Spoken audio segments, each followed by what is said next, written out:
ఈరోజు లంచ్లోకి అయితే చేపల పులుసుని ప్రిపేర్ చేశానండి. ఈ విధంగా వేడి వేడి అన్నంలో చేపల పులుసు వేసుకొని తింటే చాలా టేస్టీగా ఉంటుంది కదా, చాలా కమ్మగా ఉందండి. ఈ చేపల పులుసు మనకు చల్లారిన తర్వాత తింటే చాలా టేస్టీగా ఉంటుందండి. చల్లారిన తర్వాత కంటే తర్వాత రోజు తింటే ఇంకా టేస్టీగా ఉంటుందండి. కాబట్టి ఈ విధంగా వేడి వేడి అన్నంలో ఈ విధంగా చేపల పులుసును వేసుకొని తింటే చాలా కమ్మగా ఉంటుందండి. చాలా అంటే చాలా టేస్టీగా వచ్చిందండి. ఈ చేపల పులుసు ఫుల్ వీడియో డిస్క్రిప్షన్లో ఉందండి, వెళ్ళి చెక్ చేయండి. చాలా కమ్మగా ఉందండి. మీలో ఎంతమందికి ఈ చేపల పులుసు అంటే ఇష్టమో నాకు కామెంట్ సెక్షన్లో కామెంట్ చేయండి. మన ఛానల్ని సబ్స్క్రైబ్ చేయండి.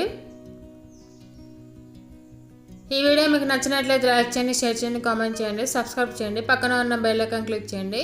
మరిన్ని వీడియోస్ కోసం సోనస్ కిచెన్ కామెంట్ చేయండి. Thank you for watching. Bye bye.